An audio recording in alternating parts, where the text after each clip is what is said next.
You eating your quarter pounder with cheese? What a way to start the show. Dude, I didn't Are we? realize. Oh wait, Oh yeah, are we we're live now? by the way. We're live. live? Okay. Yeah, I thought you guys saw the countdown. Like, I thought, Oh, I count down from 5. No, I stopped talking when I saw the countdown because I'm like, oh, this is not the time for stupid stories. They probably have an intro or something. How does this show work? Hello. Alright, Well, hello everyone. Oh, yeah. Wait, no, I got this, Joe. No, Well, I gotta say the thing. Brendan, every single time you've entered the podcast, it's been a disaster. You're listening to 91.5 Okay. WUML. This is Bangers, Okay. Bops, and Banter. The rest of the intro you will go. be Joe because he does it better. Okay, hello everyone, welcome to the podcast today. We got a cool episode coming up for you, I hope. First we got some music and movie news. Some cool stories to talk about. Afterwards we're gonna be reviewing and discussing the Beach House album, Teen Dream, their 2010 release. And finally, we're going to talk about some more Marvel movies. We didn't get through all of them. We only watched. We got through 3 more. We got through Infinity War, Ant-Man and the Wasp, and Captain Marvel. Shazam is Marvel, right? Yeah, it counts. What? The Mike, 2019 summer film Shazam, Mike, starring the one guy from Thor 2. Is he in Thor 2? Who? Yeah, no, oh god, who is the guy who plays Shazam? Because he's one of Thor's warrior buddies in Dark World, and then is killed in like 20 seconds of screen time in Ragnarok because it wants nothing to do with the old movies. Yeah. Which one? So there's Beard Man, Mustache Man, Asian Man, and Girl Girl. I assume it's not Girl Girl. I want to say Or it's Mustache Asian Man. Mustache Man? Okay. The hunky Yeah, blonde so. one. Yeah, that's Mustache Man. Yeah. Wow. He a hunky blonde boy. Oh boy. Well, do we want to get into some news? Baby. Take it away, Joe. Okay, our first story is a really cool, interesting story. Tool canceled their North American tour. How dare they? I know, big surprise. Who It's could really have seen it coming? I'm so sad. No other artist has canceled their tour yet. Hold on. Why would they cancel the tour? I wonder. It's a very... I think they actually just ran out of money. I think Tool is bankrupt. Yes, they're bankrupt. What's this about a COVID-19 pandemic? Is Tool a bunch of beta cucks? No, Wow, you're just gonna call Tool out like that, huh? Wow. Welcome to the Bops stop. Yeah. Pretty much all the other music news currently is a lot of artists have released songs relating to the George Floyd situation. Like a lot. I mean, lots of people are showing their support, which is really nice. Which is very nice. When's Tom McDonald gonna release a track about his thoughts on the George Floyd situation? Uh-oh. I want to hear what he has to say. He's a real gamer, dude.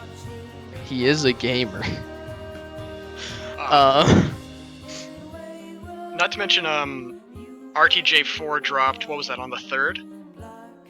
Yeah, the 5th. Right? 5th, yeah. The 5th, yeah. New albums come out on Fridays. Hell yeah.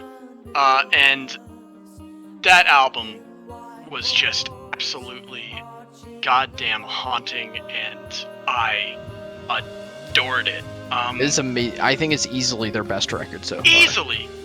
Not Definitely. to mention, even though they've been working on it since 2018, there were a number of lines that alluded to the George Floyd situation in a couple of the tracks. I remember there's one track where Killer Mike has a line about like police stepping on his neck, stuff like that. I believe that's about Eric Gardner. That also wouldn't surprise me. Because I think he says specifically choke out a man. You're right. But it feels it's Very like, relevant. yes, it feels very relevant, and it's pretty like amazing how topical it is. It's also, I think, easily their most focused record. Hmm. Compared to previous ones were kind of just like a mishmash of songs, and they were really good, some Yeah. great stuff. But it was definitely just kind of like whatever they felt like doing. Yeah, Whereas I this mean, is like streamlined, focused on like yeah, police brutality and absolutely. I racism. mean, Run the Jewels is always at their best when they're like rapping about kind of the intersection between class struggle and race struggle, and that is basically just all of RTJ4. Yeah, definitely. There's also a lot of like really great features. There's the Zach De La Rocha feature, who's like always amazing on their Yes. stuff. Just all 2 Chainz has a feature, which I'd say is probably one of the weaker ones on the album, but like it's still Mavis pretty good. Staples' vocals on Pulling the Pin are just haunting. I Yes. do love me some Mavis Staples. I almost goddamn said Mavis Bacon. Yo, Kevin Whoa. Bacon is pretty good on this Run the Jewels album, I have to say. Okay. Kevin Bacon, what an all-American hero right there. Really just coming out, speaking out on Run the Jewels God. 4, you know. Yeah. And of course, a few words for the Firing Squad, the final track. The instrumental is just spectacular. The saxophone solos that appear throughout the song, the Oh yeah. amazing percussion that ramps up at the end of every verse. It's so goddamn excellent. I had chills the entire time. Definitely. For me personally, I think the best track on the album is Walking in the Snow, which has the Yeah. Killer Mike gives like literally his best verse ever. Oh yeah. Oh, Definitely. crap. It's just like, I don't know, it's such, this project overall like is just so like, they kind of released it at like the perfect time, for sure. Yeah, They I said mean- they dropped it early. Yeah, they dropped it Yeah. early. Killer Mike had a statement. Do you want me to pull it up, or? Yes, Go Killer ahead. Mike did give a statement on. It was just like a announcement or something. I forget specifically. Yeah. Um, Let's see. The album was originally slated for release June 5th. Killer Mike says, and I quote, "Fuck it. Why wait? The world is infested okay. with bullshit, so here's something raw to listen to while you deal with it all. We hope it brings you some joy. Stay safe and hopeful out there, and thank you for giving two friends the chance to be heard and do what they love."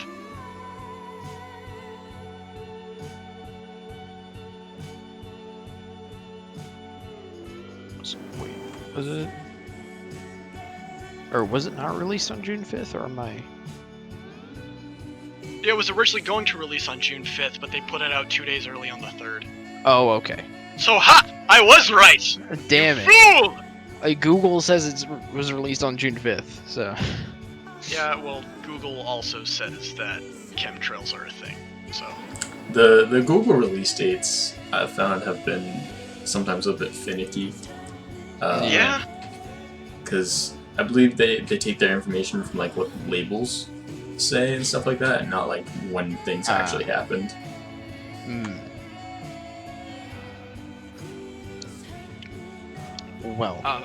There's also, like, a lot of really interesting callbacks to old kind of civil rights era protest songs in RTJ4. A mention in the final track, Call It to Strange Fruit, and it wasn't Walking the Snow, it was Goonies versus E.T. I believe there's a bar about the revolution will not be televised. Okay.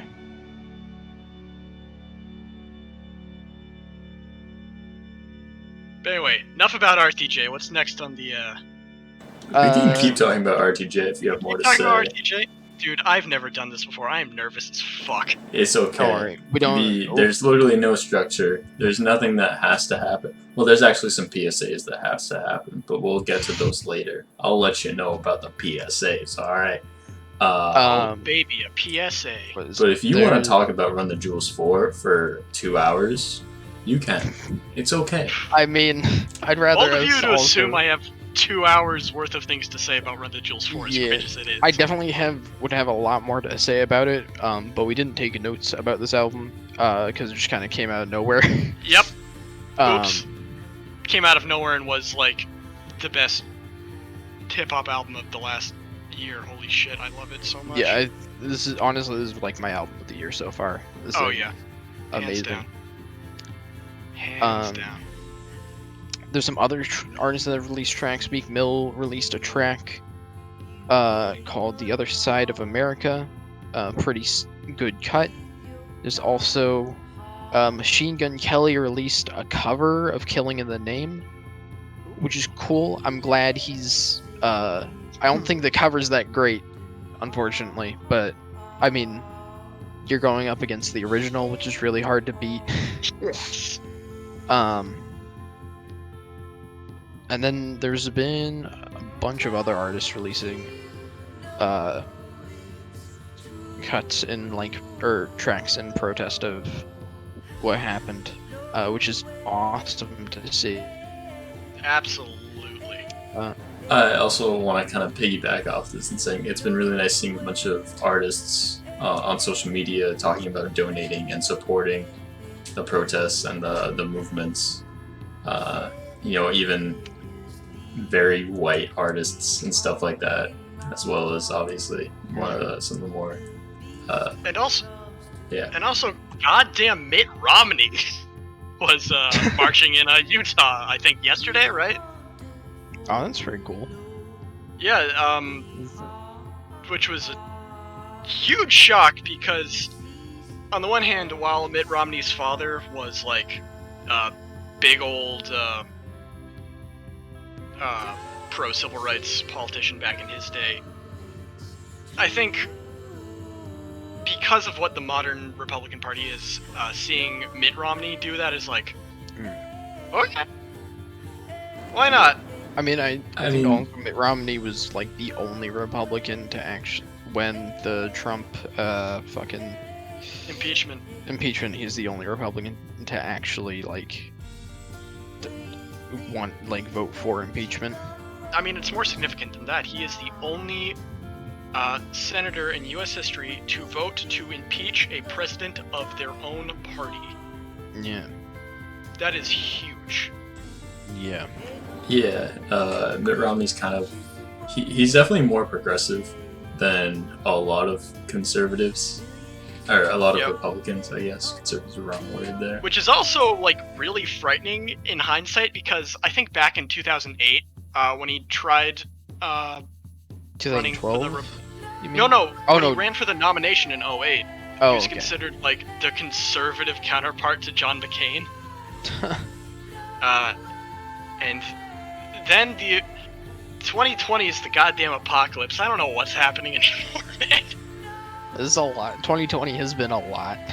Yeah, I would like to submit to the ladies and gentlemen of the jury that because the 2020 Olympics were postponed till 2021, the only evidence of a 2020 Olympics remaining is goddamn Mario and Sonic.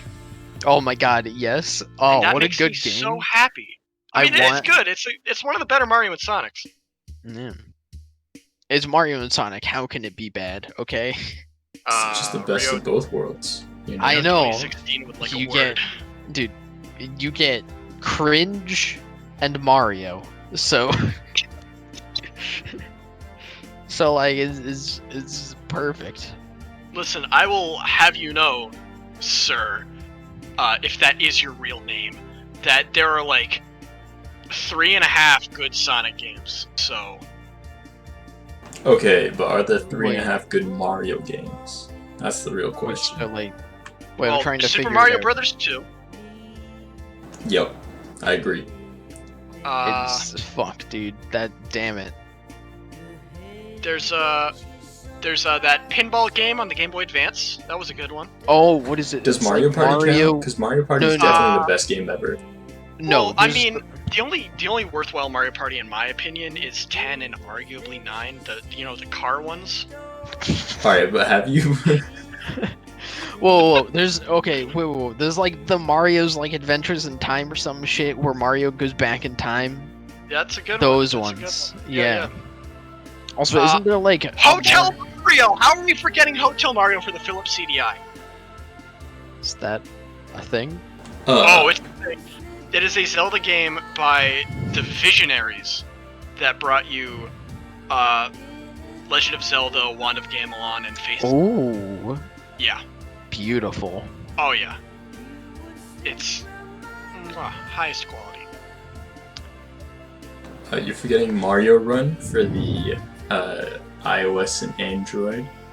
The mobile Mario Kart game. Yes. Okay. Oh, Alright, it's the best Mario Kart. Okay. It's how Mario Kart was meant to be played, Mike. With Okay. loot boxes. So like the worst thing about all this is Mario Run is like a legitimately like good mobile runner game, whereas Mario Kart Tour is a sin. Like, oh god, that game. Yo, upsets but I me can so get much. my favorite Mario characters in the loot boxes. Ah yes, like Mario, Santa Mario, New York Mario. Is that the Builder one? Mario? Well, is Is the New York Mario the Mario one racist? from the? Whoa. What? I wanted to see if the New York Mario is the one from the movie. Yes. Wait, is that one racist? I don't think so. Do you want to get back on track a bit? Sure, yeah, go for it.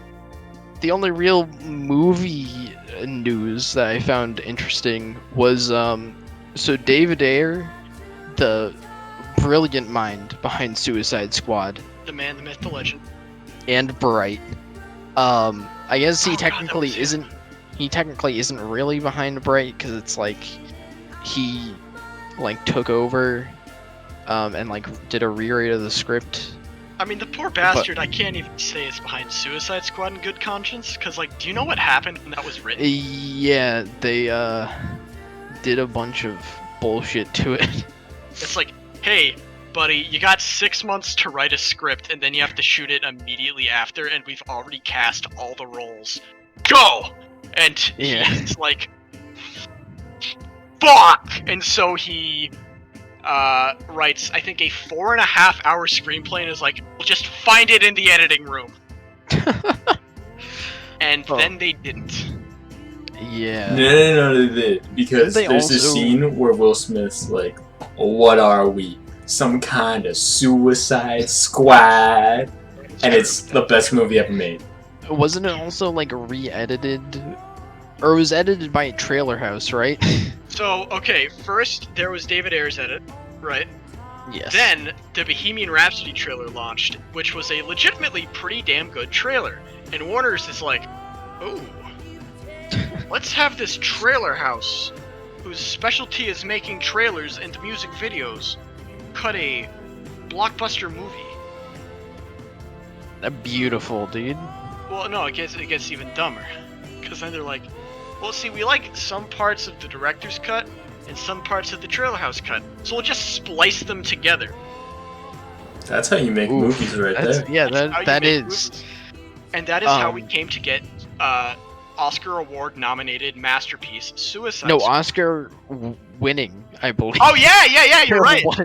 It won the award, which is impressive because the special, like, it got nominated and won for makeup, I believe. Yeah, for Croc's makeup. For Kronk, which I don't know about you, but the Killer Kronk's makeup in that movie looks like ass. I think it's alright. It's I like think it they could have done. fits the movie. They could have done a lot better. But the movie's also ass, so. The best part of that movie is Captain, hands down. The Yes. only good thing Giant Courtney has done. Yeah. All right, I mean, no, yeah, that is, yeah. Anyway, David Ayer has been trying to get some traction, or well, like behind like a David Ayer cut of Suicide Squad, which would probably be an improvement. Oh, in response to the Response Snyder to- cut of Justice yeah. League, right? Okay. Yeah. I believe he posted like a photo on Twitter or Instagram of like a shot from his cut, um, which like is interesting. Yeah. I don't know if it'll be interesting if it gets traction, because whereas I feel like people were actively like, Give us the Snyder cut. yeah, I don't know many people who are like, Suicide Squad, I want to see like David Ayer's vision of it. I Uh, legitimately didn't realize I- David was the director of that. Yeah. I should probably mention that David Ayer has actually made good movies before. Like he directed Fury, which is supposed to be really good. Yeah. So Suicide Squad is probably not his fault. No. Almost certainly not his fault. Okay, hear me out on this though. I want to see the David Ayer cut of Suicide Squad, not because of David Ayer, but because I just want more Suicide Squad. You know, I mean, I'm a there's- simple man. There's someone Will out there. Smith. There's Margot Robbie. What could go wrong? It's the Well, what about Suicide Leto? Squad. Jared Okay. Leto. Yes, and there's the one guy with damaged tattooed across his forehead, so that you know that he's damaged. Oh, the guy who got the crap beat out of him in Fight Club. Yeah. Yeah. Wait, Maybe that's how he got That- damaged. That is how That's he got how he damaged. got That's damaged. canon. That is canon. I'm pointing the wrong way. That is Fight canon. Club and Suicide Squad are in the same universe. Dude, So Will Tyler Smith Durden exists in the DC universe. and Confirmed. Will Smith exists in Fight Club. Okay, this is huge. Okay. Oh, God. You say you want more Fight Club, Brendan. What about James Gunn's more Fight Club? God, more Suicide Squad. What about James Gunn's The Suicide Squad? No, because that one doesn't have Will Smith and Margot Robbie, which are It's gonna have Polka Dot Man in it. yeah, but like, is Polka Dot Man played by Is this- Will Smith? I don't think so. Was this a thing that was happening? Oh, you didn't know? No, I know James Gunn was like going to do a different movie in that period where Disney like fired him, and then like in between when Disney fired and then rehired him. Thanks, Mike Cernovich. Yeah, no.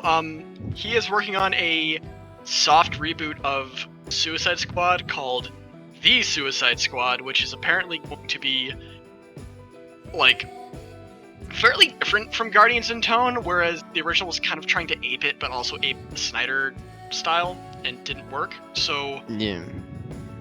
they're gonna kill off a lot of characters just because. And the only original cast members they're keeping are Harley Quinn, Captain Boomerang, Yes. Okay. Thank God. and Amanda Waller. Will Smith had a conflict. I believe they were originally going to cast, I want to say Idris Elba, but I don't remember, as Deadshot. But Oh. instead, they've cast him as someone else so that Will Smith can return if he wants to. No, Okay. Will Smith. I'm please just saying- Idris Elba's Deadshot does not seem like the best fit. I have to Will say. Smith as Deadshot doesn't seem like the best fit. Exactly. That's true. Like, But he It's a says better the fit line. than Will Smith. He says the don't- line. Okay. Idris on, Elba what playing are threatening we? characters is like not the best. Yeah. Well, I don't know. okay. It dep- No, He's not I like- rescind that statement because in Cats he plays McCavity, right? Cavity. And he's just the And most threatening. he's naked villain. for half of it. So, like, actually, it's really hard to not imagine him. Like, he has clothes at first, and then he just takes them off, and it's really hard to imagine him as just not naked Idris Elba. Wait, hey, fellas. Are you thinking of naked Idris Elba and are you sending us pictures? I wish, but I have something that might be almost as good. I'm looking at the cast list for James Gunn's Suicide Squad. You know who's in it, but his role isn't confirmed yet? I'm gonna say Zack Snyder. Daniel Day-Lewis. Nah, Those are two nah. very different people.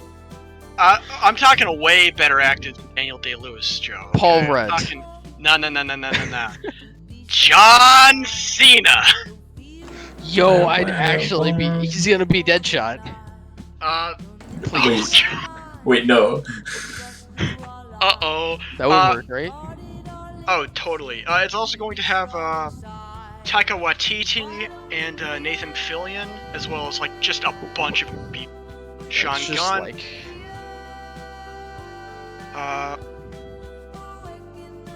So the 3 other villains who've been confirmed for the movie are, like I said, Polka Dot Man, the best villain. Ratcatcher, who catches rats. He does. He does. And King Do they Shark, who dog is actually welder? kind of cool. Wait, Dog Welder, please. I don't think they have dog welder, but I could. No, you gotta bring back Dog Welder. Dog Welder would be so good. He just runs around with dogs and welds them to people. So like, He's a vigilante. He's not a villain either. there's like multiple people who have been Dog Welder. I I'm not know. even joking. Dog It's like, Welder has deep lore, dude. it's like, I don't know, whoever was like, someone at like Marvel or DC, or whoever owns Dog Welder. It's DC. Someone, It's DC, yeah. okay. And like, Well, someone who is at DC one day was just like, I'm gonna make up the dumbest villain I can think of, and like he went to the higher ups. He's like, how about Dog Welder? And they're like, yeah, that sounds great. And then he Okay. had to write Dog Welder. But have you heard of? I'm gonna get his name wrong. I think it's Baltrog the Leaper. He robs banks and then he what- leaps away. Yes, that. Well, so like he's in. He's Marvel. Winter- He's technically a he's in Winter Spider-Man Soldier. villain, I think. He's in Winter Soldier. Is he? Yeah, What? Batroc, the guy Captain fights on the ship is Batroc. He's just not played Yeah. as like a guy who leaps away and robs to be banks. He's like fair- a. to be fair, the MCU kind of in Phase 2 it takes liberties. Yes, that is true. Batroc, I believe, as a side note, Batroc actually shows up on like one of the Spider-Man shows, like cartoon shows, and he's fucking hilarious on it. I think it's the Ultimate Spider-Man. Yes, Oh, he's God, just like you a know, reoccurring character. God, you know who's the most disappointing like Marvel movie villain compared to the comic counterpart?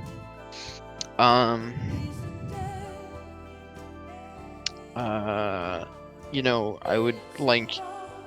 I can't remember most of them, so like, Bald Okay. guy.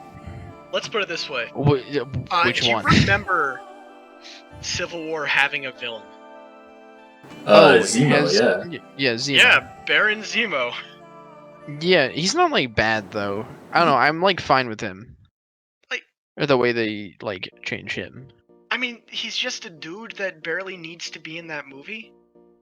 Yeah, Well, he's I mean, just sort of, kind of like, like, he's, like- upset, and he's like, "Man, He's Avengers ruined my life." He's They angry. killed my wife and kids. They welded my dog. Damn. Damn. When they is could have- Dog Welder gonna become part of the DCEU, which is definitely not ending? I mean, It's not like not ending. It's in a weird. it's in limbo. I think what they're trying to do right now is smart, where they're trying to distance themselves from the Snyderverse and just Yeah. have a loosely connected universe instead of like MCU's Infinity arc with just interwinding plots that kind of carry precedence over the individual stories. Yeah. We're like, okay, I find it legitimately impressive that Shazam and Birds of Prey, despite being very different films tonally, both still manage to look and feel like they take place in the same universe.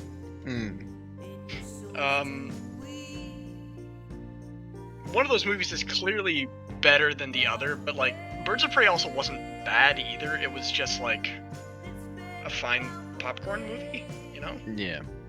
Unlike Suicide Squad and Justice League, which are two of the greatest animes of all time.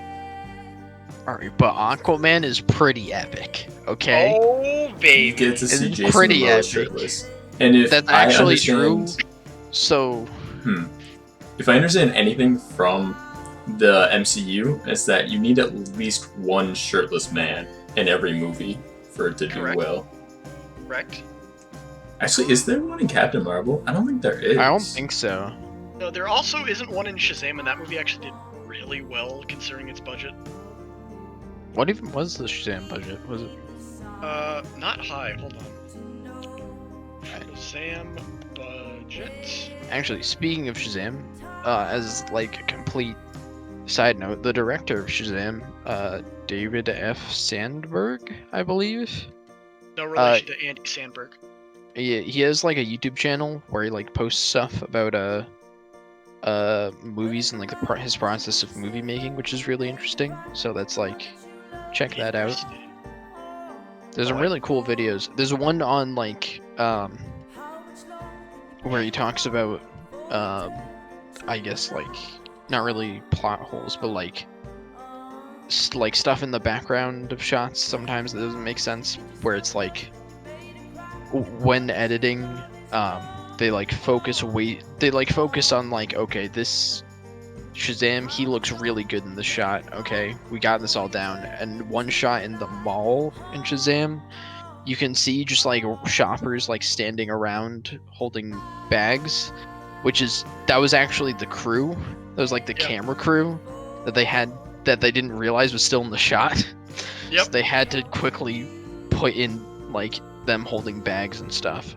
Which is just so funny. And I mean, you don't notice it because your focus is not directed towards the background of people. Yeah. I think my favorite example of that ever is Harry Potter and the Chamber of Secrets, the worst one.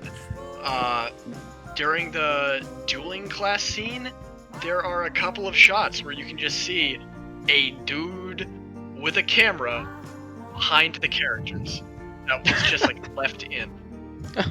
I love it. Speaking of Harry Potter, we'll probably be going through the Harry Potter movies soon. Ooh, Harry Partridge. Yes. Oh. Yeah, we're almost done with the MCU. So, You Harry have, Potter, you're next on the chopping block. Yeah, what do you have next? Is it gonna be Far From Home? We might not do Far From Home. We'll do Endgame and then maybe Far From Home.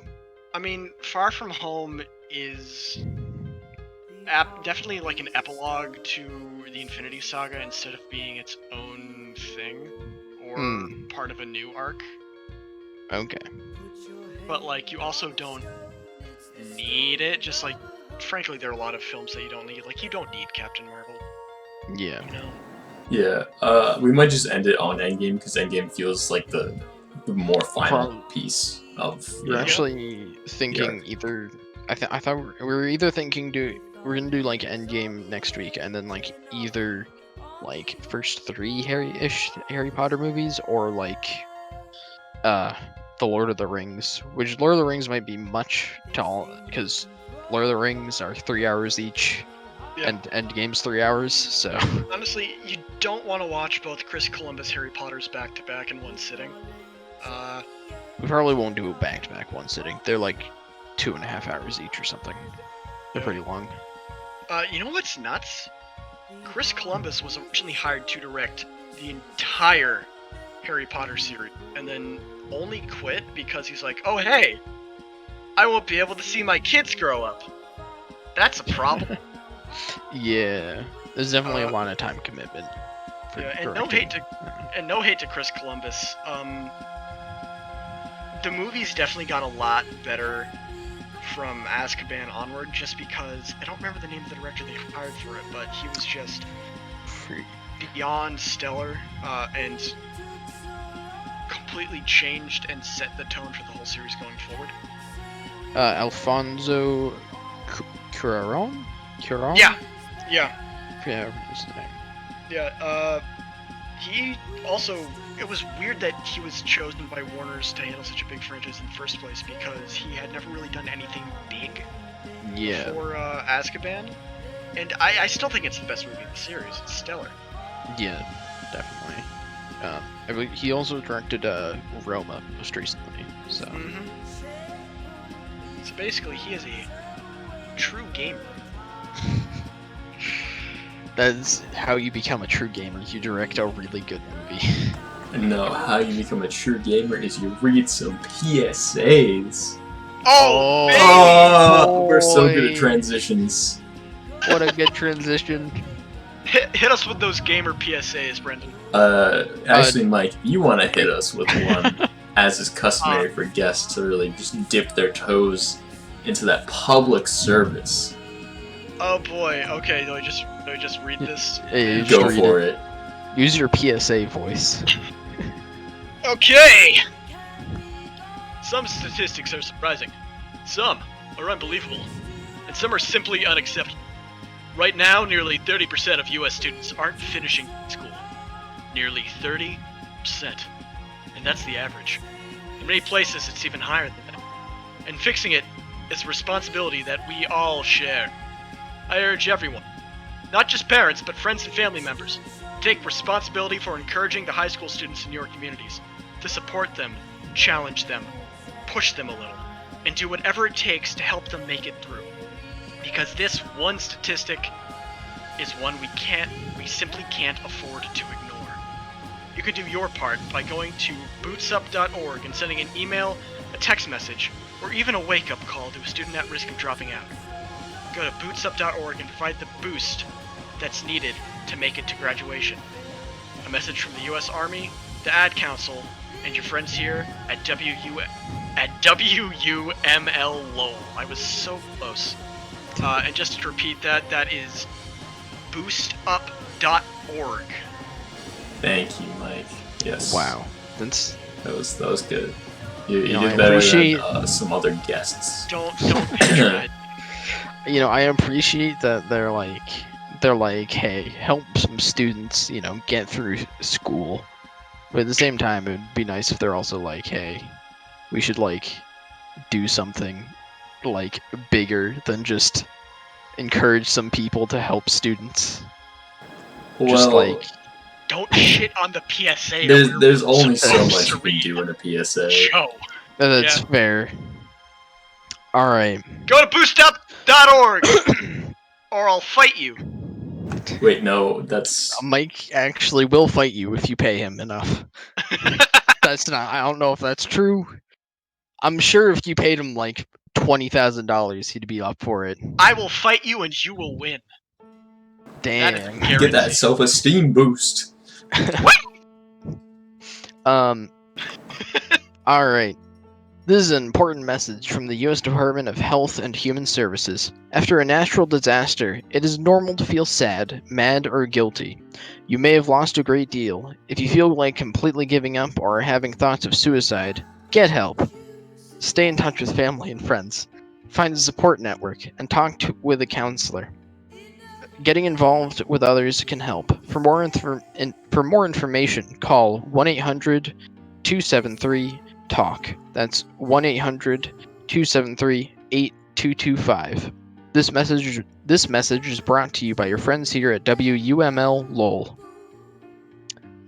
Thank you, Joe. Wow, I feel Wow. better about my reading now. Thank you, Joe. Don't worry, everyone. It's Listen, we can all be like dumb. It's okay. Some of the PSAs, it's not even our fault. They actually just have typos in them. oh yeah, so there's you can quite a few always that have just blame it on that. typos.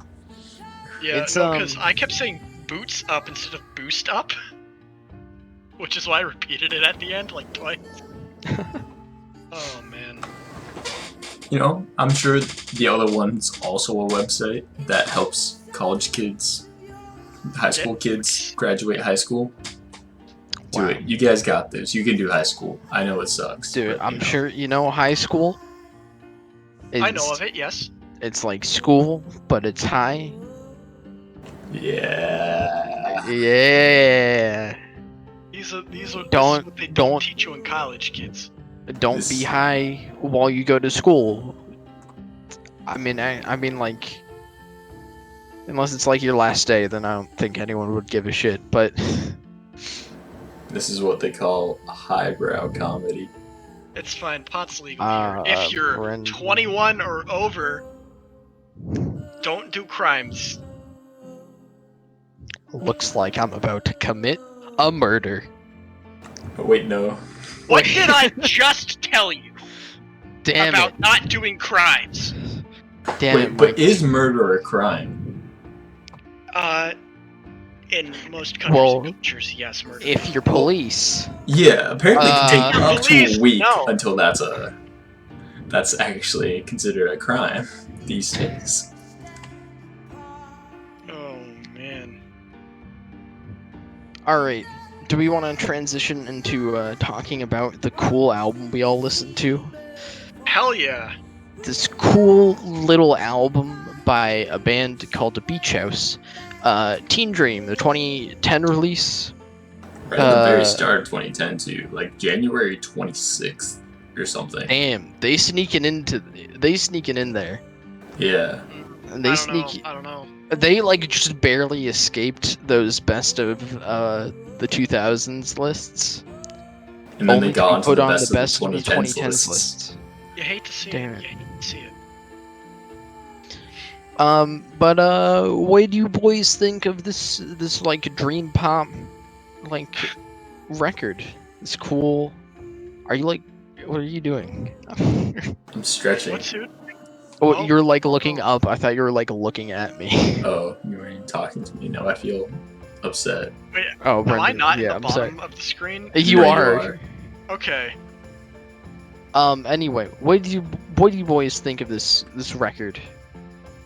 Well, I thought that it was I mean, it was some quality ass dream pop. I mean, so first off, what really kind of stuck out to me was how the instrumentals kind of just were almost had this almost ethereal quality. They just kind of flowed throughout the song. You could kind of just like almost forget they were there, if that makes sense. Not in like a I'm bad at this. Nah, just speak your heart, man. You don't have to be too technical or anything like that. Well, okay, listen, Dad. They have like I'm not your dad. Son. I'm staring at the I get wrong what- person. Dad. I get what Son. you're saying. They have this very like kind of like light and airy feeling to them almost, where it's like you could like float on them. It feels like in a way.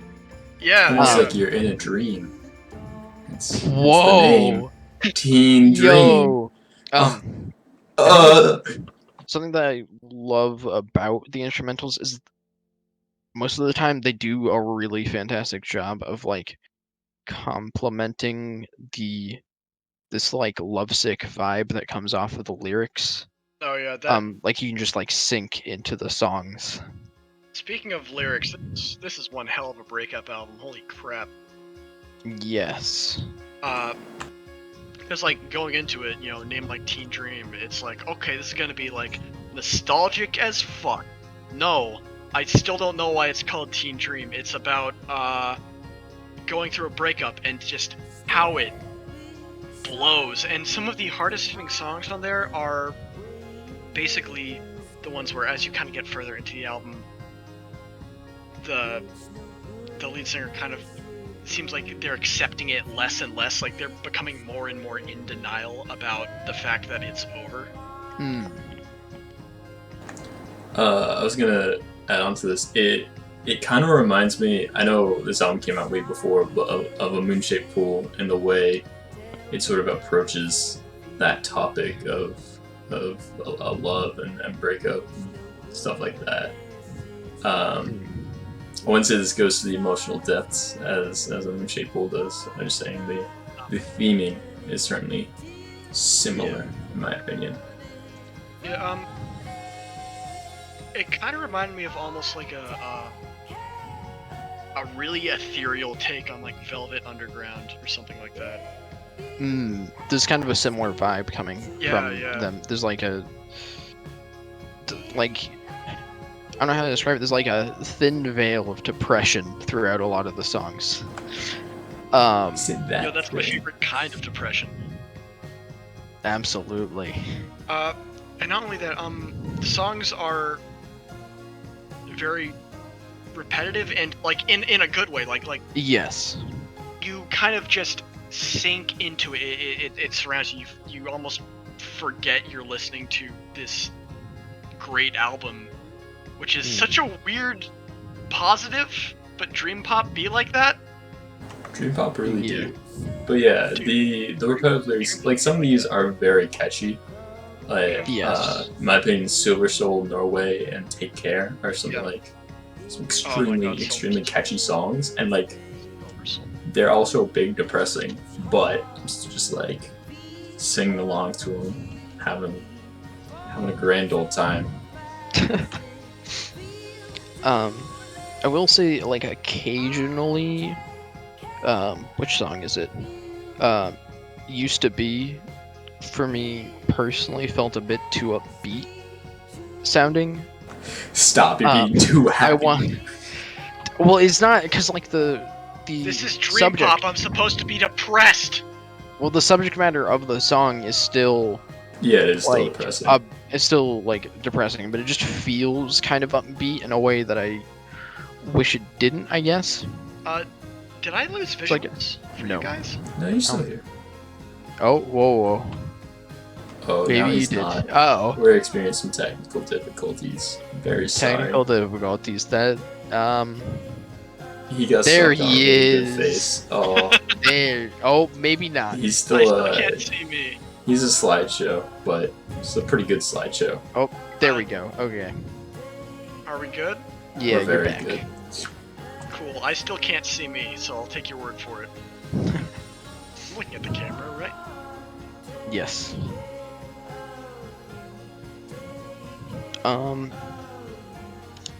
Wow. Wow. Wow. Um, I don't know. This album is very much like a vibe. Yeah. Yeah. You know, I like what is it? There, you know, track like Silver Soul. Actually, all the tracks I should say have this really like thick, like layered instrumentation to them. In a way that's similar to like post rock. How Honestly, long? I would say it's even older than that. I'd say it reminds me almost of All Things Must Pass, Harrison. Just like with how thick the instrumentals are. Yeah, definitely. It just feels like there's a lot of songs where it goes through like the first verse and then afterwards there's like another element that gets layered on top. Like it'll be like a synth line that just goes throughout. Yeah. Or like some like more like layered instrumentation or something. And the way it like builds on most of the songs like build on themselves is really fantastic. Absolutely. Again, it does it in a way that's kind of almost falls into the background. Like, if you're really, really paying attention, you can see like the song kind of growing as it goes. But like, Yeah. At the same time, it's easy just to get like lost in the kind of aesthetic of the album. Yeah, definitely. Speaking of which, some more technical Wait, difficulties, unfortunately. A big technical difficulties. Yeah. Just disconnected. Internets aren't always the greatest in this time, unfortunately. We should get him back soon enough. Hopefully. While we're here, though, I would like to remind you that you are listening to 91.5 WUML LOL. This is the show, Bangers, Bops, and Banter. Currently, if you're listening along, you were just listening to the album we're talking about, Teen Dream by Beach House. And in the background up next is Velocity Design Comfort by Sweet Trip, so enjoy. Oh boy. Let's see. Speaking of the lyrics, because there's, again, we talked about how these lyrics are very like, into like lovesick. How like the lead singer wants with this person, but she knows it's like not necessarily for the best. Well, Um, not only she kind of knows like that they've grown apart and that it just cannot be recaptured. That the moment's Yeah. just gone. Yeah, definitely. I also want to say that what is her name? Did I write it down? I think I wrote down her name. I don't know either of their names. I know it's a duo. I don't know their names. Victoria is the lead singer. Let me get her full name.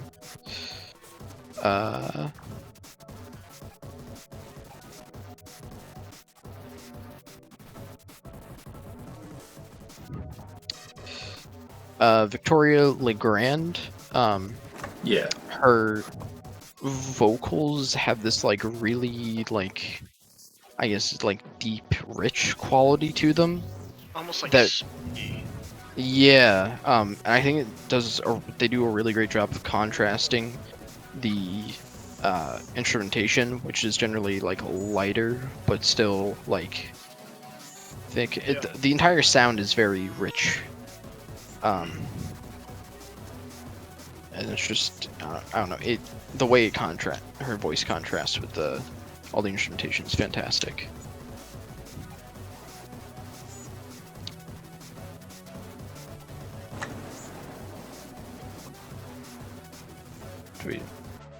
There's no one else gonna Yeah. jump in at this point. What? Oh, were you not paying attention to what I just said? No, I paid attention to what you just said. It's your show. I like her vocals too. I don't know what more you want me to say. Well, no, it's just like someone was gonna like jump off of that or something, or like go into something else. Well, in that case, looking at the itinerary that you sent me, hold on. Ba ba ba ba ba ba ba ba ba. Well, we're still. No, I mean, we're still I talking about the understand. album. He just wanted a I just good want someone else to transition jump from in. his point to somebody Oh, else's damn point. it! Okay. But none of I- us offered anything, so now he's just sitting here looking dumb. Yeah. Should we Whoa, just whoa, stare whoa, at whoa! You two Yeah. are the ones who are looking dumb Yeah, for no, not we look jumping in. Dumb as hell, dude. This All is- right. I this is made high a school point all and over no again. one was like, "Hey, Dude, this is that's high a good school point. all over again. Let's." Joe. It really is a teen dream. Ooh. This No, album is an unrealistic version of my high school experience. No, have I to mean, say. like, In what way, Joe? In what way is it unrealistic? let's be honest. You didn't have the typical high school experience, Joe. Damn. I mean, Joe here, he's just drowning in pussy. Let's just say I listened to Radiohead.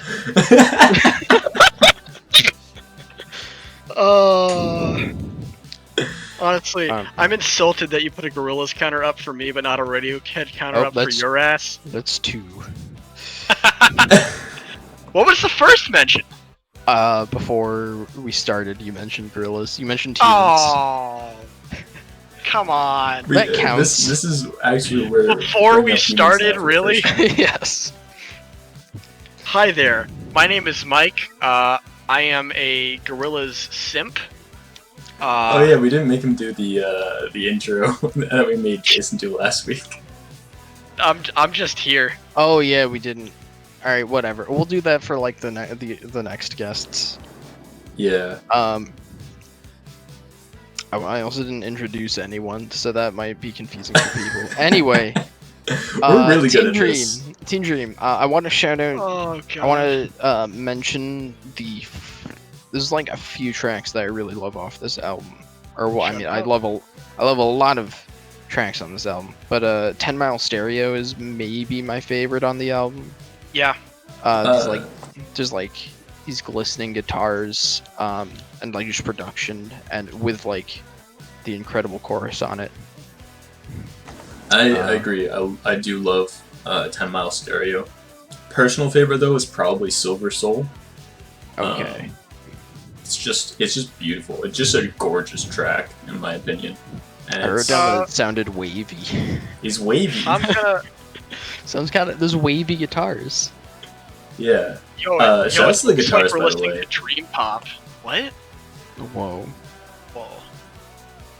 I'm gonna say his name, Alex Scally. Shoutouts. The Dream Pop. By the way, Beach House is a duo of Victoria Legrand and Alex Scally. God, we're professional. Yeah, they there's plenty of features on their albums too that are uncredited on like Spotify. I don't know about other places, but yeah, it's mostly those two guy and girl, I think. Yes. Yes. Okay, good. I don't know. Come on, man. You think I do research on people's genders? Anyways. I had assumed that you would have looked at the goddamn photographs on the Wikipedia article that I know you're looking at. No.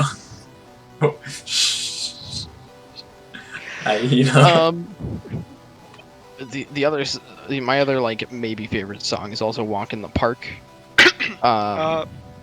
Just like, especially I have to shout out the outros on these tracks because they're maybe the best part of all the tracks. The way they kind of like fade out with these like repetitive but like really intense and catchy outros is like I really enjoy. Shoutouts to Take Care, which I think is like mostly outro. Yes, the final track. You could argue also, that the entire song is an outro, yes. Yeah, it's like it's a really great end to the album. It really is. It It's has really just great like conversely, Zebra just does such a fantastic job setting the tone. yes. Kind of as the album. So, Zebra is probably one of the most. I don't even want to say upbeat because nothing here is really upbeat, but like, it's the closest to it that the album really ever gets, and it kind of becomes like more and more mellow as you go on. Has kind of a nice downwards momentum. Yeah, definitely. I don't know. Well, I will say Zebra is like all kind of slow, admittedly, compared to some of the other tracks. Yeah, but its instrumental is also one of the brightest. Yes. It does a good job like introducing the sonic, like just the sound of the album. Although, Joe, you're right. 10 Mile Stereo has my vote for best track. Brendan, you're wrong, and therefore Let's dead to me. Silver Soul is a great track, okay? It is. It's a great track, but it's no 10 Mile Stereo. That's a big stereo. It's how do you fit that in your house or car? You can't. It does not work. Says you haven't seen my 10-mile car. I bet you couldn't even fit that in a beach house. Damn. I mean, I don't know. It could be a really big beach house. Beach house makes me feel bad about myself because they have a beach house and I don't. So this album is actually a 0. Has everyone stopped listening yet? Probably. Yeah, probably. Podcasting to the void. Let's go. Wow. Wow. But yeah. Do you guys have anything else to say? I do want to say we've been talking about this album very positively so far, and it certainly deserves that. There are a couple of drawbacks I find. I think there are points where sometimes it gets a bit too mellow. Some of the instrumentals aren't as full as the other ones, or the lyrics aren't as ear grabbing. Sometimes they're not as provocative. You really have to be in the right mood for this album. Yeah. Although, again, part of that is just due to the fact that, hey, it's Dream Pop, what you gonna do? But, like, you have to be in, like, the right kind of almost melancholy mood to be able to properly appreciate Teen Dream like a fine wine. Wow. I want to kill myself. Wow. It's only been aging for 10 years. That's not that long. I mean, no, but also, man, okay, I got a hot take for you guys. Uh-oh. Booze is the best nasty, radio man. song? That stuff tastes like alcohol. That's messed up. Honestly. Thank you for your input. You're welcome. Damn. I do want to say, when this album came out, we were teens. We're not teens anymore, so this album really just doesn't apply to us. I don't know how we're supposed to review it. Dude, I was 10. teen. I was 10. Joe was No. 9. No. Brendan, I hadn't Oh, met wait. you yet. Yeah, I would have been if this came out in January. I would have been 9. Yeah. Yeah, I guess. God, what a weenie. Wow. What a nerd being younger than me. Oh, actually, no. We'd Nerds be are 10, younger than me. right? You'd be 11, Mike. Yeah. No, I'd I be would 10. have been 11 in October of that year. No, No, because no, no. You're 21 right now, Mike. Oh, hey, I'm big Yeah. dumb. there you go. It's because you get, I'm born in '99, so it's like, Now, yeah, in Yeah. my defense, I'm an English major. damn. Math is not a strong suit, so like numbers starts crying. A little bit. I will say there are a couple tracks that I'd say aren't as like great. I'd mentioned Used to Be. I'm not that big on Used to Be. I think it's still a good track, but not like, for me it's like probably like my least favorite on the album. I would agree, it's certainly one of the weaker tracks. And also Lover I- of Mine personally. I agree with you on Love of Mine. I actually kind of enjoyed Used to Be just because its instrumentals are so different from everything else on the album. It's a bit of a strange song on Team Dream, and I think it does a good job just kind of breaking up the pace a little bit. Right. 'Cause for me personally, I think like the chorus and stuff on it aren't as good as the other ones. Yeah, But that I do is get fair. I do get where you're coming from. It does like very much break up the I guess like the vibe has been building in a way. I mean, well, I like, guess it still has that vibe, but like it's not. It feels different enough. It gives you. It's like yeah. I mean, but I will agree with you on that these songs all live or die on their hooks. Well, I don't know. I think the hooks certainly help. However, for me, a lot of these, it's the instrumental that is really giving me the vibe of the song. Yeah. Fair enough. Wow. Does anyone have anything else to say about this album? I think we can wrap it up here. We can Awesome. wrap it up. I mean, it's no humans, but it's all right. All right, Gorillaz. That counts. Banter. You got that? Yeah. It does.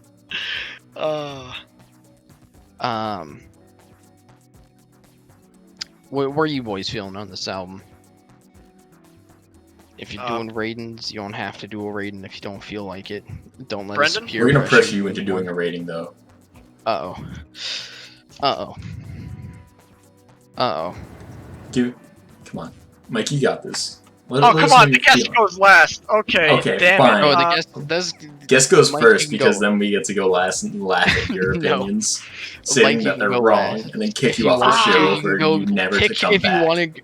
Well, pick if you want to go first or last. Okay. I'm gonna go last. I'm scared. Okay. Brendan, I'm fucking scared. go first. I got this. So, Teen Dream by Beach House. It is a very nice dream pop record. I'm not like huge on dream pop. I tend to prefer the more psychedelic pop side of dream pop.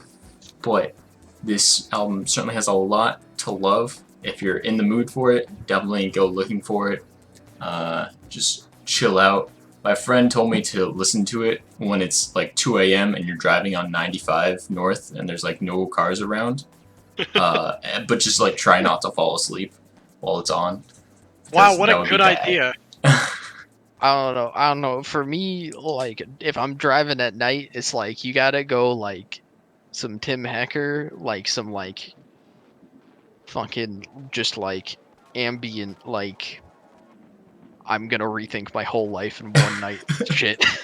Nah, dude, okay.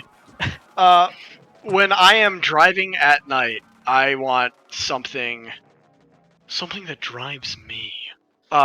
Something with like more energy and momentum, honestly. Kind of like a steady energy and momentum, but like fuck it, dude. Run the Jules 4. That's my new driving album. I call it. It's mine. Oh, You fuck. can't have it. You can't have it. Shit, dude. It's Damn okay, it. I didn't want it. At 2 a.m., if I'm driving alone, I am screaming my brains out to death grips. Just saying. Oh, I cannot do deathcore.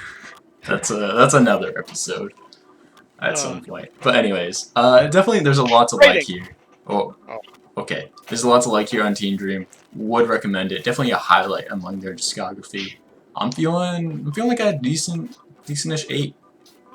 Wow.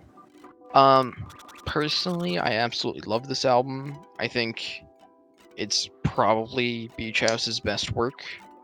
It has like I don't know, it has a vibe that's really unmatched by their other albums, although I do appreciate that they kind of experimented more after this.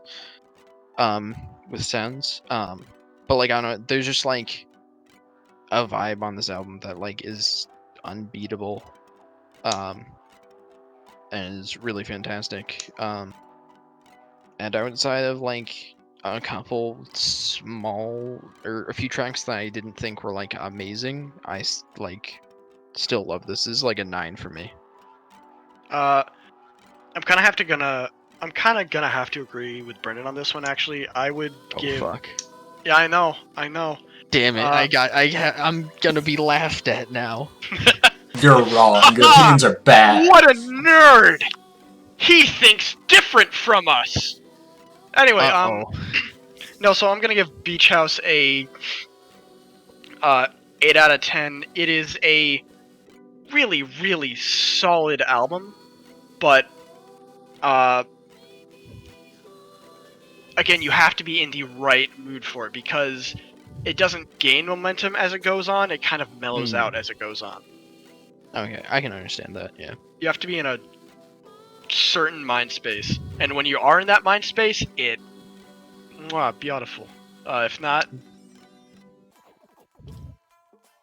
get knocked on. You're gonna get fucking murked. Get murked by the Beach House police. Exactly. Oh baby. No, I definitely agree with that. I remember listening to the album for this episode the first time I listened to it. I didn't know like what I was getting into. I definitely was not in the right mood for it. I was like, damn, that shit was boring. And then after a couple times, I'm like, hold on a minute. So, I actually, something that I kind of wish we talked about before. Oops. No, that's fine. Entirely my bad. There's no structure. It's okay. Who needs structure when we have communism? Maybe. Anyway, I think communism still requires a lot of structure. It requires a fuck ton of structure. Well, no, okay, but you have anarcho-communism, right? And then which still has a lot of structure. It's just needs a lot. Yeah, there's all. Okay. It's just not controlled by the government. No, not if I kill everybody else on Earth. Why? Wait. No, it's so easy to institute anarcho-communism at that point. What are I missed like the last 10 seconds, so I have no idea what just happened. So Brendan is contemplating Omnicide so he can start an anarchist society of one very easily. Yes. I guess that's true, sort of. I mean, doesn't I have some ethical qualms with that. Okay, listen, I never said it would be ethical. I'm just saying it would be easy. Doesn't an ideology need like more than one person? Like, I don't know, like capitalism requires at least 2 people to work. No, but I would have 100% of the Earth's population following it. You would be 100% of the Earth's population, so they wouldn't be following you. They would be you. That's not. All right. Well, we'll get into the semantics later. BRB, I'm gonna go institute anarcho-communism.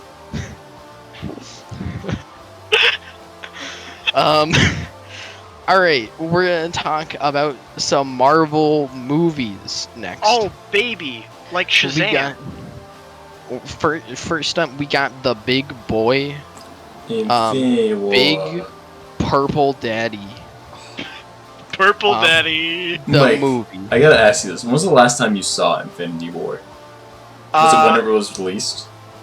Oh god, no. I've seen almost every Marvel movie in the last year and a half, despite not really liking Marvel that much. Don't worry about it. It's fine. okay. We're doing the same thing right now. Anyways, Hey. when you saw it, you just like the memes just like stand out, you know? It is. That's like the thing about Infinity War is like I really enjoy Infinity War, but like whenever I watch it, it's just like, especially the end. There's like 10 memes, just like in a like 15-minute period, and it's kind of distracting. That is not the movie's fault. No, I it's know it's not the but, movie's fault. It like- doesn't take away from my enjoyment. It's just like you're just like, yeah. They're just very prominent, you know? See, that stuff never really distracts me. I remember watching the goddamn Emperor's New Groove with you in high school, Joe, which you had never seen yes. before. And then there's like the meme Where, with Pacha going like which that. is on screen for 2 frames. And this moron just lost it. I was It's like, so oh, good. it's the thing. That's how it is, you know. Movie. Joe? That's why all. Oh, yes. I see he's something I back. recognize Okay. in a movie. It's a good movie, okay? That's why all the Star Wars movies are masterpieces. Especially Rise mean of the prequels? Skywalker. Especially Rise. I don't know I about mean, that. yeah, this is how it works. I recognize things. I like those things. Good movie. Thank you, Okay. r/prequel memes. You've That's done why us all a Batman v service. Superman: Dawn of Justice is a 10 out of 10 because I will say- I like Batman and I like Superman. So Okay, it's He's 10 got a out of point. 10. You know what? Since we're talking about Marvel films, Batman v Superman: Dawn of Justice actually has like a really good soundtrack, and like everything else is like, oh, Snyder. Damn. Like Lex Luthor's theme in that is like really, really cool. Mm. Where like it's basically just carried by like just the very bottom register of a slightly out of tune grand piano with just this intimidating bass line, and then you get like the string hits coming in, and it's like mwah. And then there's like the Wonder Woman theme on electric cello, and it's like Is that right? yeah Yeah. no, kind of close enough, Joe. It sounded It's like the it's- Batman theme. that sounded way more shit. like the Yeah. Batman theme. Fuck. I will also say that Wonder Woman motif works a lot better in Justice League and Batman v Superman than it does in her own movie, which I find very funny. Mm. Anyway, Anyway, Infinity War. War. I'm gonna stick by my opinion that I've had for a while. That Infinity War is the best Marvel movie, at least so far that I've seen. Okay, you're going to have Yes. to qualify the fuck out of that. Infinity War. Okay, so firstly, Purple Daddy is straight up the best Marvel villain, and actually just a ridiculously good villain. He's so threatening in every single scene he's in, because they set him up really well because he just straight up kills 2 like major characters instantly. 1.5. He likes 1.5, but he also beats Hulk, like Yep. beats the shit out of Hulk. And then just like blows up a spaceship, and that's like your introduction to him in the movie, and it's like he's instantly like, oh fuck, Yeah. he's like a fucking threat. And I also think the structure of the movie is like works surprisingly well, because it feels like, despite like there was like a huge possibility that this movie could have been a giant clusterfuck, but splitting everything up into like 4 separate storylines that converge Yeah. really worked. Yeah, you have the Tony storyline, the Cap storyline, the Gamora storyline, and the Thor storyline. Or the Gamora Or line, if you The would. Gamora / Guardians storyline. Well, Well, actually, I would- okay. It's The the Guardians don't Gamora really get / much time on Thanos. their own. No. But like, okay, here's the problem. So, as a film major, as well as an English major, He's Uh-oh. pulling the card on us. No! His opinion is more valid than ours. Get Shit. dunked on. No, okay, so there's this thing called, like, there's a difference between micro-editing, which is, like, how you cut all the shots in the scene together, and macro-editing, how you stitch the scenes in an entire movie together. And the macro-editing in Infinity War is hilariously rough. A really good example of this is the end of the New York fight with Tony and Strange that ends with them in goddamn space. Hell yeah! You have Bruce Banner pick up Tony's burner phone with Cap's number on it. You see Cap's number on screen, you see him dial it, you see him put it up to his ear. Then, the film cuts to the Guardians of the Galaxy jamming out to Rubber Band Man. Whereas, it's setting you up to expect Captain America. It basically does... It has a big problem with being able to jump between the 4 storylines elegantly. Like, it's somewhat easy to weave in and out from Thanos to the other ones, but the other 3 do not cut together well at all. I disagree. I like it cutting to Guardians and stuff, because while you don't expect it, I think that's part of why I don't find the movie, like, it's 2.5 hours, and I don't think the movie ever drags, and I think that's part of why, because you're constantly going to, I don't know, there's never, whenever it cuts to other stuff, it's, outside of it, like, not only being not necessarily where you expect it to cut, but it's always a place where you're like, where like you especially late in the movie, it's like it cuts to a place where it's like, oh, we haven't seen this character in a while. Oh, there they are. Or like this part of the film. And while it could have been set up better, I don't think that's a big problem for it. I think it works fine in the movie. I'm gonna take like the middle ground here, and I think for probably about the first half of the movie, because things are so spread out, it's a little rough. But once you hit about that halfway point, I think it actually flows along very nicely. From that I'd point agree with onwards. that. I'd agree with that. It really is just, it has a hard time getting the ball rolling. I would also argue that compared to even the 3 other Avengers films,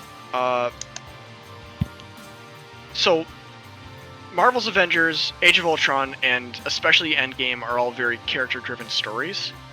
And so Infinity War kind of sticks out in that regard because it's really plot-driven. The only character that gets a lot of kind of growth in that film is Purple Daddy Thanos himself. Yes. And that's why I like it a lot. Right. Like, Cap, for example, is almost a non-entity in this movie. Yeah.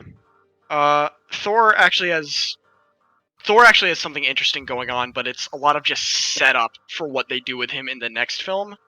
Same with Tony. They set up what he's going to be going through in Endgame. So it feels... The Thanos scenes are the highlight of the entire film. The part with the Marvel heroes feels... I don't want to say hollow, because it doesn't feel hollow.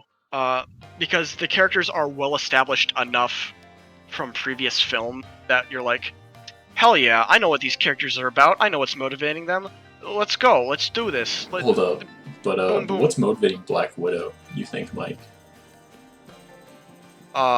She's on the run, and then it's like, oh hey, we gotta save people, they're my family. But you don't find the they're my family thing till Endgame, oops.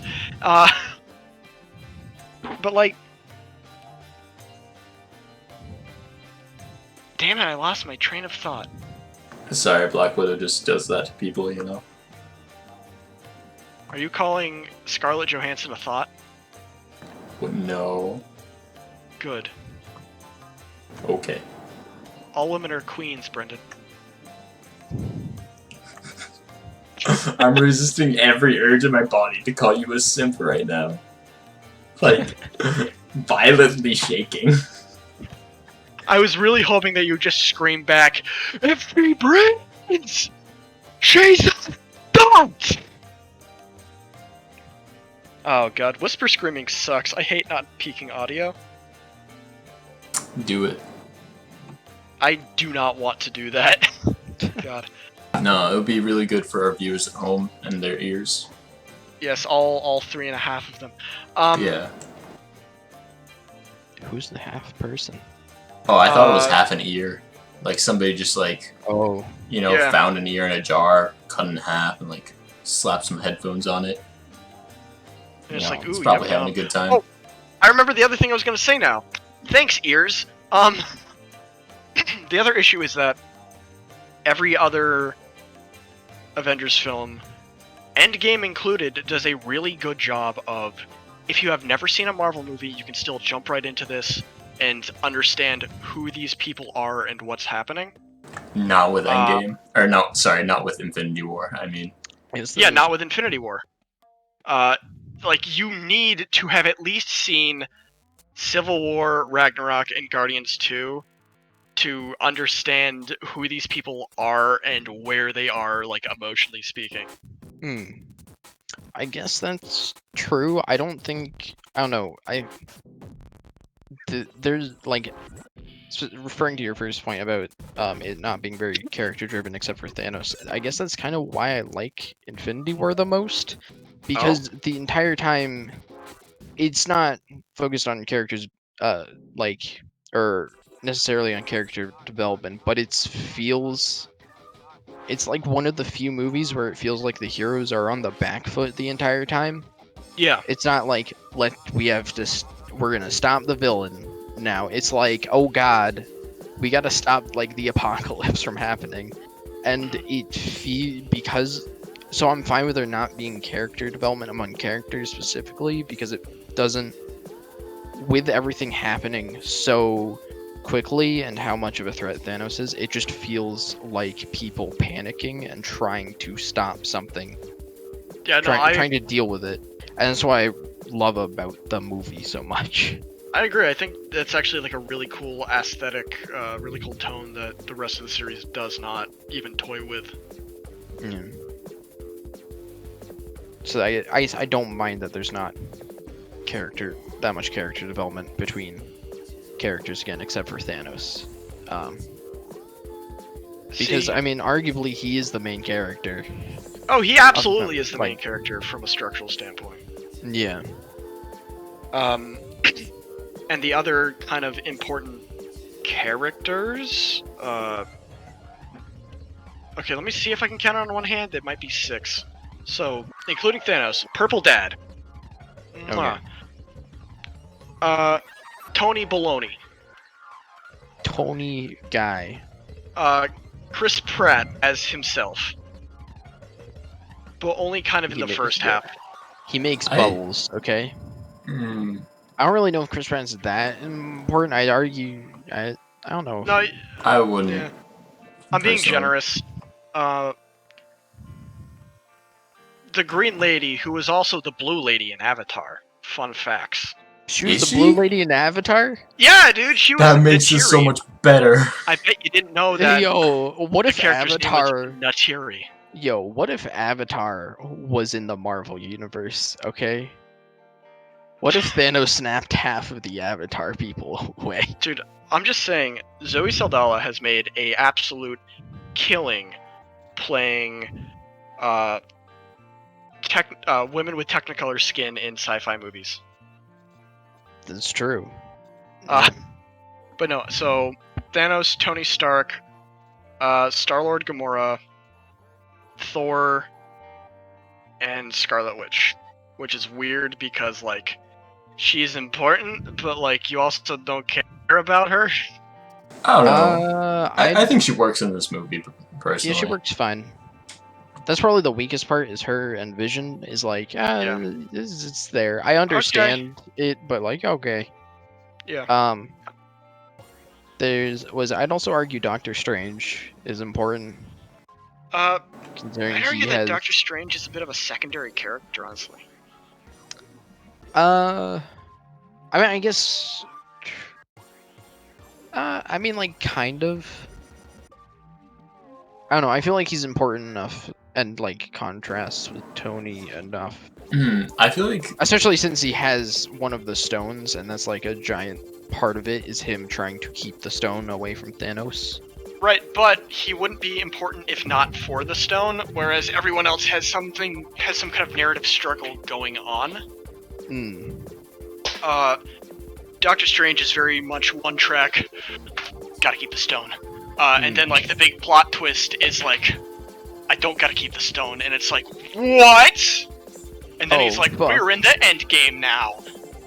he says the title of the next movie. He's Damn. because you see he has the time stone, so he saw into the future. And he saw that Marvel released Avengers Endgame, and so he had that little bit He of saw that Endgame would become the highest-grossing movie of all time. he not saw that he was accounting gonna for get a big inflation. fat paycheck, and he said the name. Damn. Just for inflation, it is still Gone with the Wind. Wow, I am lagging behind. I'm gonna. We got you. We got you. You're I'm good. gonna try to fix my internet. I might drop for a sec. Oh fuck. Well. Isn't Endgame? I believe Just Endgame's like number 5 or 6 or something. With adjustment for Maybe. inflation. Yeah. 1 sec. Which is, I don't mean to king shame. I don't think it's a very healthy fetish. Can I say that on the radio? Yeah. Yes. I wouldn't make a habit of it, but you can. Yo, do you remember the BDSM machine from Doctor Strange? Doctor Strange? Yeah, dude. You think he ever used that? On You know the one is he grabs it off the wall and throws it at the villain and he just does like that walks him. Caecilius, yeah. I actually really Oh like yeah, that's like dude. really Listen, I mean, he and Wong have a lot of free time on their hands, you know. yeah. Dude, what happens to what happens to the rest of the wizards during Infinity Well, they War? have to. Aren't they defending the like places or whatever? The sanctums, but the sanctums aren't being attacked Yeah. because the time stone's not there. Also, arguably, they don't really know what's happened. They know like, oh god, a ship just attacked, and like that's kind of it. I feel like they I guess might, that's like, part of. I don't know. I think that's also part of why I like Infinity War so much. Is it's like, I like movies where it's just like one really bad day. It is one Yeah. really bad And day. it's basically what Infinity War is like. Oh fuck. Tony Stark and the terrible, horrible, no good, very bad day. He has to cancel his date with Gwyneth Paltrow. It's Damn terrible. it, dude. God. I mean, Gwyneth Paltrow, that might be a blessing in disguise. That lady is not stable. Yo, she dies in 7 though. Is that spoilers? Should I not say that? When did 7 come out? 1994? Yeah, that's You're spoilers. fine. 95? Okay. It's spoilers, so that's too soon. It's Okay. still too soon. Damn it. Too soon. I didn't spoil how she dies, so that's like a big part of it. She stops living. She go Dude! commit, die. Spoilers. Oh god. So, what did you think of Ant-Man and Ant? Before Ant-Man? we Okay. transition into the other 2 Marvel movies, Oh, we got more some PSAs. PSAs. oh PSAs. baby! Oh boy. One day we'll get PSA transitions to work, but not today. Not today. Alright, may I? Go right ahead. If you're a teen, chances are you'll go through your share of tough times. Times when you might feel hurt, pressured, hopeless, even lonely. So what do you do when you feel there's nothing you can do? You reach out to the millions of teens that have been there before you. Check out reachout.com for videos and stories from teens who've been through some of the same as you're going through and made it. Because they've been there. They could help you feel confident and inspired, and more importantly, supported. Reachout.com is where you can help each other. A message from the Substance Abuse and Mental Health Services Administration, the Inspire USA Foundation, the Ad Council, and your friends here at WUML Lowell. Yo, you fucking did it. That's like Beautiful. the best PSA reading we've ever had, actually. Okay, but Didn't are you mess ready up for once. this PSA? Remember when No. the romp in the woods left you covered in bug bites? Or when the I sexy cannot. whipped cream turned into sticky mess? Then there was that time, or two, that you got caught in the act? Hey, even that didn't make you give up on sex. So don't give up on birth control either. There are more methods than you think. Visit bedsider.org to compare all the choices, get the facts, and put the bogus myths to bed. That's bedsider.org. A message from Bedsider, the Ad Council, and your friends here at WUML, lol. Is whipped cream really that sticky? Okay, I mean, it's got sugar in yes. it. Yeah. Oh. Also, remember, kids, the pull-out method doesn't work. Just Yeah. You're not- Well, Don't do that. empirically speaking, Brendan, No. you're not that dumb. I'm not, but I know some people who are. Just saying. So don't encourage them. Joe, I think Brendan might actually be that dumb. Anyway, Ant-Man and the Wasp. I was Oh, baby. absolutely dreading this movie because I thought that the parts of, except for the parts of Ant-Man that had Luis in it, that is two buddies, I thought the rest of that movie was like absolute dog shit and awful. I hated the rest of that movie. wow, It's that like- is a hot take. It is like the rest of the movie is so boring and bland, which is unfortunately because it wasn't directed by Edgar Wright. That being said, Ant-Man and the Wasp, I was actually surprisingly like alright with it. It was enjoyable. It wasn't that good. It wasn't like amazing, but I enjoyed it, which is I enjoyed it more than the first Ant-Man. And it's partially because it doesn't give a fuck about Okay. anything. Okay, so here's why you're dumb and wrong, and also dumb. So first off, I want to preface this by saying I did not like Ant-Man when I first watched it. I thought it was like stock Marvel. And in a lot of respects, it is still way too close to stock Marvel for my liking. But aside from Edgar Wright's fantastic comedic writing still shining through, Yeah. the characters of Hank Pym and Scott Lang, I had to think about that. I'm like, I know the character's name isn't Paul Rudd. Yo, if Ant-Man was played by Daniel Day-Lewis, like Ant-Man would have been a much better movie. Okay, I like agree. like a good Are you actor, just, you know? are you just plagiarizing Donkey? Yes, Yeah. 100%, because I don't care. Cause We don't have original humor, so we just copy other people's. Yeah. Good to know. Wow, I'm a great fit for your show then. So Ant-Man is kind of one of the movies that helped solidify what the MCU is about thematically. Where it's a movie series about daddies, and uniquely amongst the Marvel cast, Ant-Man and older angry Ant-Man, who's not Ant-Man anymore, are both also daddies with daddy angst, and I think it works really well. It's kind of like how when I was really little, I didn't really get Finding Nemo, because like it's when you're a kid, you identify with the kidfish, you identify with Nemo, and those are hands down the worst parts of that movie. But then, like, just kind of seeing what the stress Marlin, the dad fish, is going through,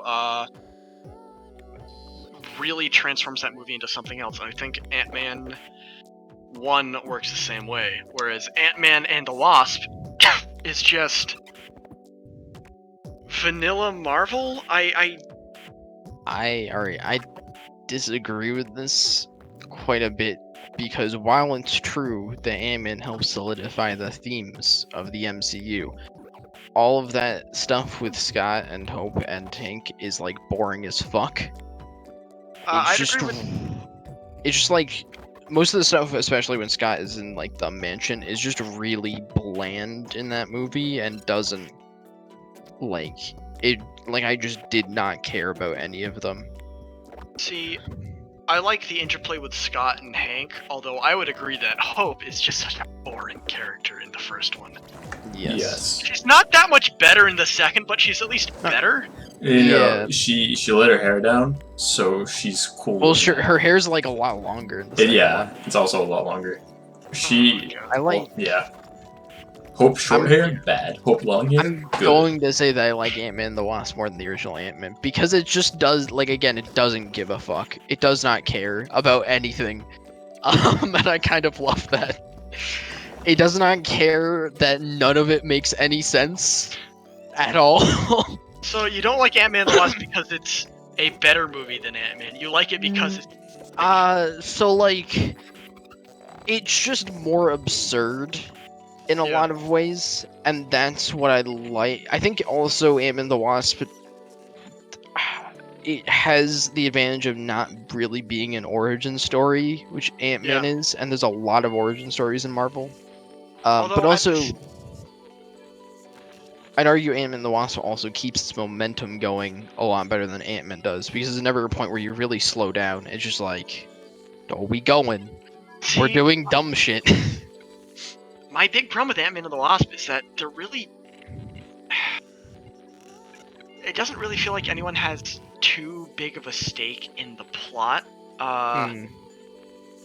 Like, for example, Ant-Man is doing this because he's forced to, because unlike the first one where he is doing this so he can see his daughter again, here it's like, I have to be home by 9 so I can see my daughter again. So like it botches that element. We have another daddy thing going on with Lawrence Fishburne, and might I say, this movie wasted a perfectly good Lawrence He Fishburne. could have been Morpheus. What if Morpheus was in the MCU? Okay, guys. We have both Morpheus. We have Hannibal in the Buress MCU. and Lawrence Fishburne. They're both in the MCU. They can both be Morpheus at the same time. Yes. God. So like, yes, I totally get that there's never in this movie I never felt any tension or like stakes. Yeah. It's like, okay. But again, I don't care because I love that the movie does not give a fuck about anything. There's also the reoccurring joke with the FBI guy being like, I'll get you someday. And man, Then he asks him out to dinner at the end. it's so. I kind of really want just a full movie of like Ant-Man like going and doing something and then getting back just before fucking the FBI guy like gets to his house.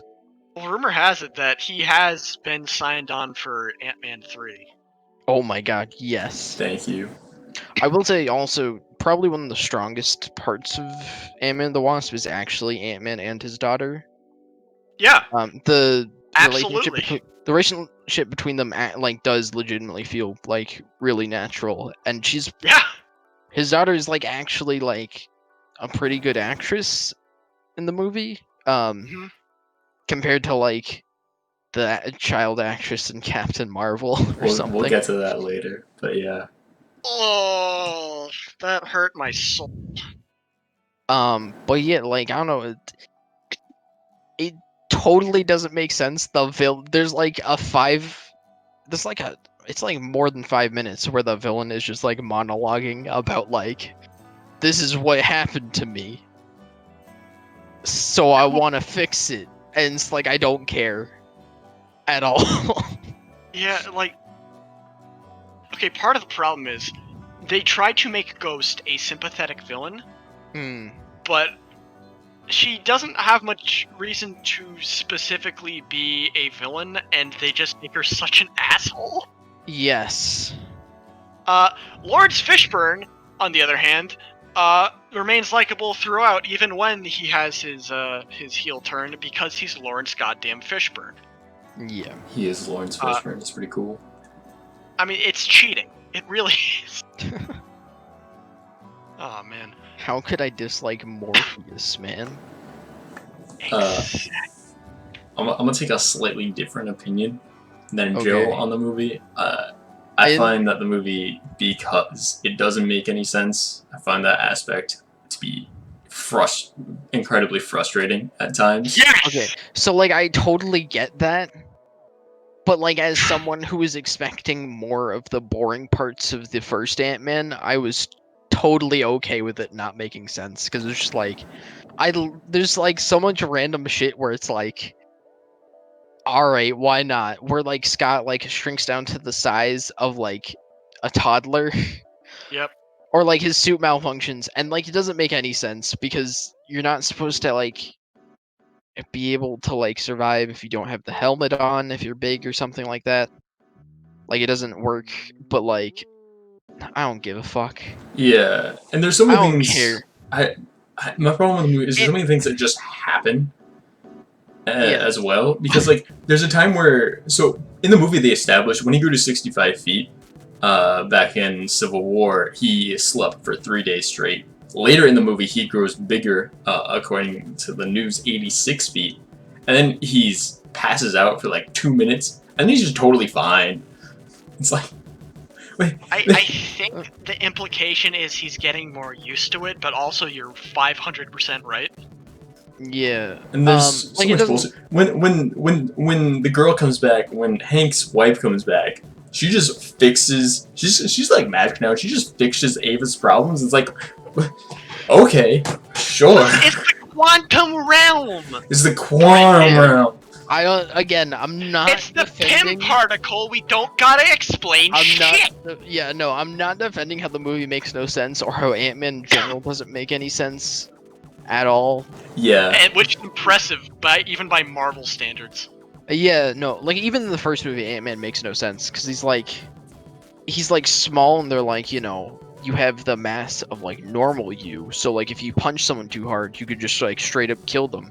But like he can like you can ride on ants. when he's small, he can like ride on ants or like walk on someone's gun and they don't feel it. It's just like whatever, fuck it. Yeah. But like as like dumb as that stuff is, I like how it allows them to just like take liberties and do kind of whatever the fuck they want. Yeah, It that doesn't part make any I'd sense, agree. That's but- just artistic license, and who gives a shit? Yeah. We should. I love this conversation about Ant-Man. I'm gonna leave one closing remark. It's painfully unfunny at times. Yep. However, there are times where it makes up for it. I do like the FBI guy. I think he's one of the more funny characters in the movie, and also Yeah. having the ant just replace It's not- his I also- routine is really funny. I But also like how his ex-wife's new husband is now actually like really nice to him. the hugs, yeah, Yeah, hugs Oh, are yeah. nice. that's about it Anyways, though. we have I a little will- bit more than 10 minutes left, so I'm gonna have us move on. We to have 10 Captain minutes left. Marvel. Oh fuck! Wait a minute. I also want to mention that I will say that Ant-Man the Wasp isn't as funny as like Luis is in the first Ant-Man, or like some of the humor in it. It's still like it works well enough where I'm like okay with it. The humor. I don't know. I enjoyed it probably more than most people. Yeah, But I That guess is correct. I was probably expecting a wildly different movie. Okay. Yeah. Captain Marvel. Captain Marvel, our first female protagonist in any Marvel movie. Thanks, Marvel. Took you long enough. I wanted It's- it to be good. I wanted it's it a to be sh- good, yeah. but the screenplay is so amazingly bad. Yeah, it's a real shame this movie wasn't better. It's so The biggest problem is the screenplay. Like the dialogue is just stilted and awkward. Not really first act per se, but like kind of the prologue before she gets to Earth is just so dry. yeah. Even when she gets to Earth, There aren't really many characters who have personality in the movie. It's like each character they just gave like you're Brie Larson, you're snarky, and it's kind of it. Like she doesn't really have like any characterization beyond that. Yeah. I want to Um, say the thing that bothers me the most about this movie is that so back in Iron Man, they established that Shield hasn't figured out that it's called Shield yet, and they're called the Security Homeland Intervention something something, right? But in like, Captain Marvel, they called themselves Shield. Okay, it's this is wrong. the biggest plot hole, and this ruins the movie It totally. absolutely This is does. exactly what's wrong with the movie. Okay. Hello, Also, Now I welcome got there's to another plot hole though, Citizens. because Now, she gets the Tesseract, the Lawson girl gets the Tesseract, but Shield had the Tesseract. So how they just give her the Tesseract? But she wasn't working for Shield. She was working for the Pegasus people, which isn't Shield. Although it does seem to be another sector of the United States government. But how does she get the Tesseract? okay, And then how Brendan, does Fury not know? Brendan, this is enough cinema sins. But Please like, stop. Okay, here is another thing that baffles me though about the writing. Where it's like, her friend with the kid, she's just like, I can't go into space. I have a child. That would be irresponsible. And then her kid is like, no, it would be irresponsible not to. And she's like, shit, you're right. You know, 10-year-old child who knows nothing about the world. You're right. I should go into space. Or like the scene where Brie Larson is like, "You want to pick the colors of my suit?" And she's like, "Yeah." America, Ah. Okay. No, not America. It's Air Force colors. United States Air Force. Did you know that this film was funded by the United States Air Force? Yo, I didn't Cool. realize that. Damn. It's true.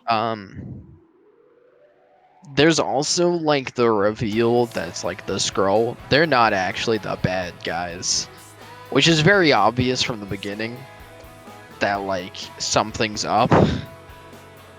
Yeah. I guess from the beginning it's obvious that something's up, but like more so it's like very clear that like the guy that's there is the villain. Mhm. Oh yeah. Also, fuck. There's some really bizarre and bad editing in parts of it. When she's on the scroll ship, everything is edited way too fast. Yeah, there's points in the movie where it feels it's like on 1.25 speed, and it's just like slightly too fast. It's really awkward. Rise of Skywalker. Sorry. I had a cough. I meant to say Rise of Skywalker. Yeah, definitely. It feels like they're just trying to keep the pace up, but it's like, I don't know. It just feels weird. And also, by the end of the movie, there's like no longer any tension because you know Captain Marvel's basically invincible. Yeah, I mean, I didn't hate Captain Marvel. There are some far weaker MCU films. I'd say Captain Marvel is slightly below average. Yeah, it's For the MCU, like, yeah.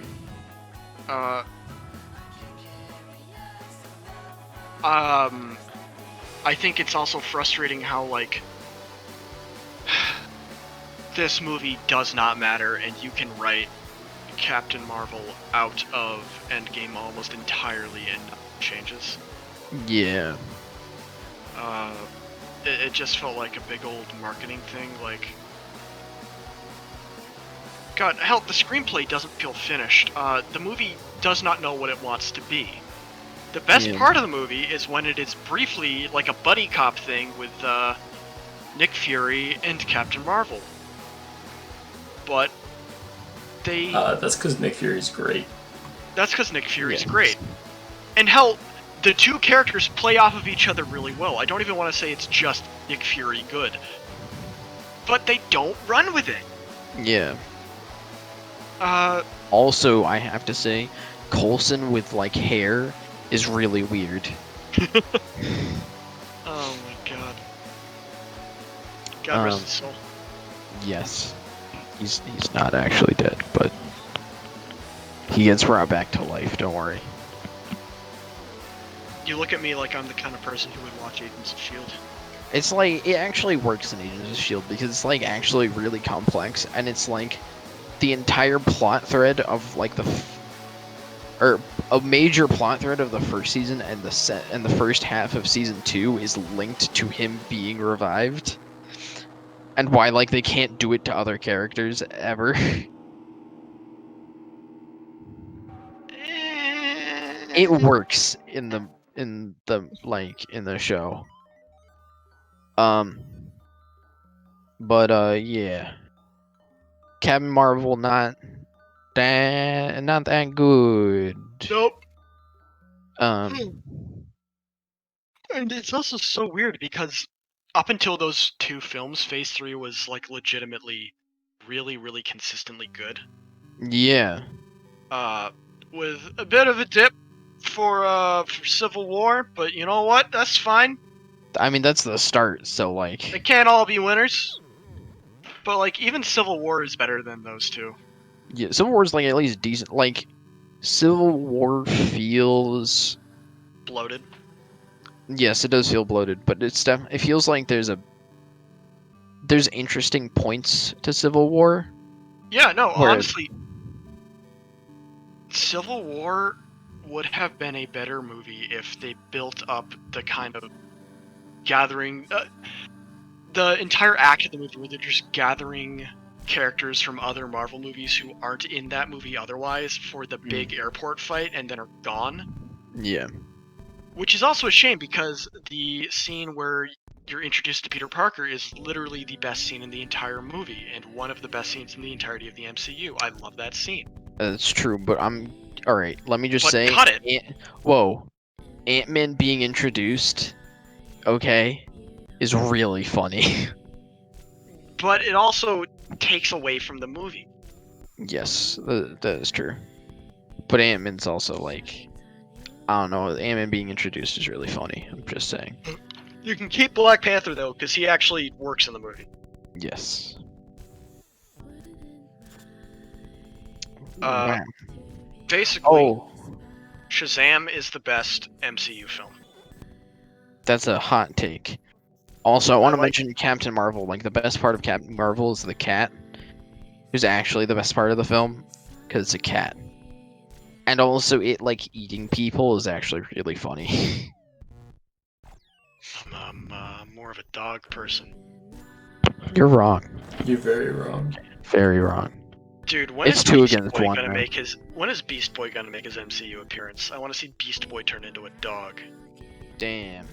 Well, we don't have very much time left. We only got like a minute and a half. So for next episode, do we want to do Lord of the Rings or Harry Potter? Which do we want to do first? Harry Potter would probably be a bit more manageable. We can Do Harry Partridge, you guys. Do you it. want to save Lord of the Rings for like just 1 week? It's where we don't have to watch Endgame. Yeah, that might be good. So next week, Because Endgame's a 3-hour movie.